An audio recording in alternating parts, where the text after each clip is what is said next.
সুপ্রিয় শিক্ষার্থী বন্ধুরা, আবারও আজকে আমি তোমাদের সামনে আসলাম একাদশ ও দ্বাদশ শ্রেণীর উচ্চতর গণিতের তৃতীয় অধ্যায় নিয়ে। তৃতীয় অধ্যায়ের মধ্যে আমি আজকে তোমাদের সামনে 3.1 নিয়ে আলোচনা করব। আশা করো তোমরা ভিডিওটি শুরু থেকে শেষ পর্যন্ত দেখার চেষ্টা করবে, ইনশাআল্লাহ তোমাদের যথেষ্ট উপকার হবে। চলুন, আমি আজকে তোমাদের সামনে যে প্রশ্নটি দেখাবো ভিডিও ক্লাসের মাধ্যমে, তা কিন্তু আমি লিখে রাখছি 7 নাম্বার, আর প্রশ্নটা আমি নিয়ে আসছি রূপন্তি প্রকাশনের বই থেকে। প্রশ্নটা হচ্ছে, প্রমাণ করো যে 12.8 - 2 6 এবং 6 0 বিন্দু ত্রয় একটি সমকোণী ত্রিভুজের শীর্ষবিন্দু হবে। তো সমকোণী ত্রিভুজের শীর্ষবিন্দু বলতে অবশ্যই কিন্তু পিথাগোরাসের উপপাদ্যটা এখানে আসবে। তাহলে দেখি এখানে কিভাবে কোন বাহু দুটা বর্গের সমষ্টি হলে তৃতীয় ভর যদি কোনো বর্গের সমান হয়, তাহলে আমরা এটা বুঝবো যে সমকোণী ত্রিভুজ। একটা সমকোণী ত্রিভুজের 3টা বাহু আছে না, এই 3টা বাহুর মধ্যে যে কোনো 2 বাহুর বর্গের সমষ্টি যদি তৃতীয় বাহুর বর্গের সমান হয়, তাহলে আমরা বুঝবো এটা সমকোণী ত্রিভুজ এবং প্রদত্ত বিন্দু হবে ত্রিভুজের শীর্ষবিন্দু। চলুন, তাহলে এই বাহু দৈর্ঘ্যগুলো বের করতে গেলে অবশ্যই আমাদের দূরত্বের সূত্রটা লাগবে। তো সেই ক্ষেত্রে আমি বিন্দুগুলো ধরে নেই। ধরে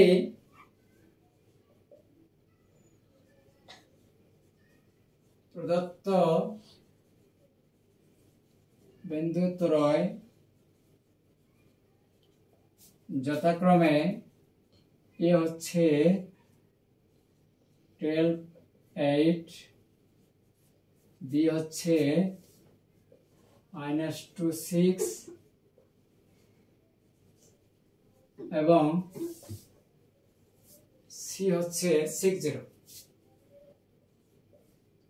তাহলে প্রথমে আমরা এ বি এর দৈর্ঘ্যটা বের করে নেই। A B square. তাহলে এখন এ বি স্কয়ার হলে তখন কিন্তু আমরা এখানে রুটটা ব্যবহার করব না। তাহলে এখানে 12 - 2 আর সূত্র মাইনাসে +2 হয়ে যাবে।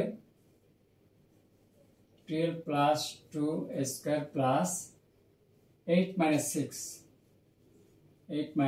6 স্কয়ার। তাহলে এখানে কত হয়? 12 × 14, 14 এর উপর স্কয়ার করলে কত হয়? 196 প্লাস 4, তাহলে কত আসবে এখানে? 200। এরপরে বিসি নিয়ে নেই, বি আর এখানে সি আছে। বিসি স্কয়ার, তাহলে এখানে আসবে -2 আর এখানে আসবে -6, -2 - 6, তারপরে স্কয়ার 6 - 0 আর স্কয়ার। তাহলে এখানে কত হয়?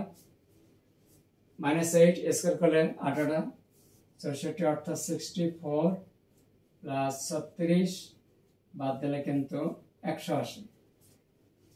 এরপরে আমরা সি এ স্কয়ার 6 - 12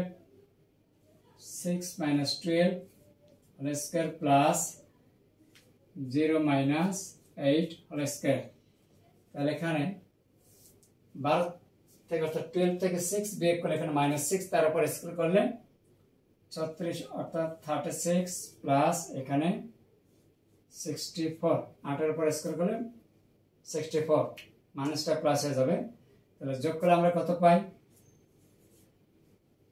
100। তাহলে অতএব এখানে আমরা দেখতে পাই যে এবি স্কয়ার, তাহলে এটা অবশ্যই অতিভুজ হিসেবে কাজ হবে। চিত্রটা হবে এইভাবে, যেহেতু এবি স্কয়ার, তাহলে এটা বি সি, তাহলে এবি আসতেছে 200 আর বিসি এখানে আসে 100, এরকম আর কি।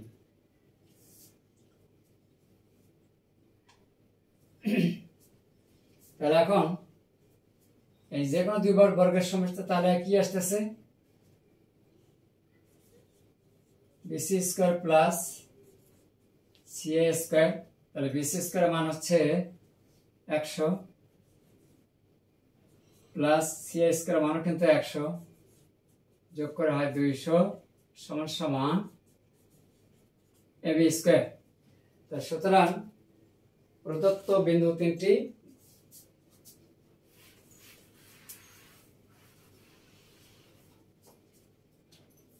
দেখা যায় যে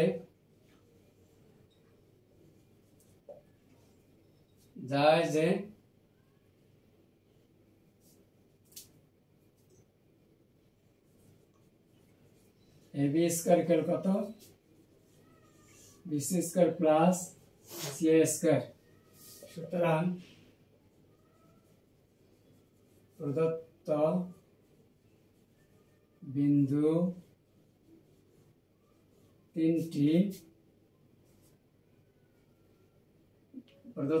তিনটি একটি সমকোণী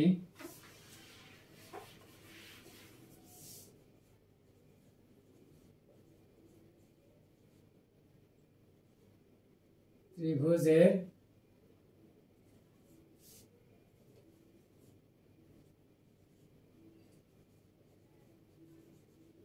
শীর্ষবিন্দু।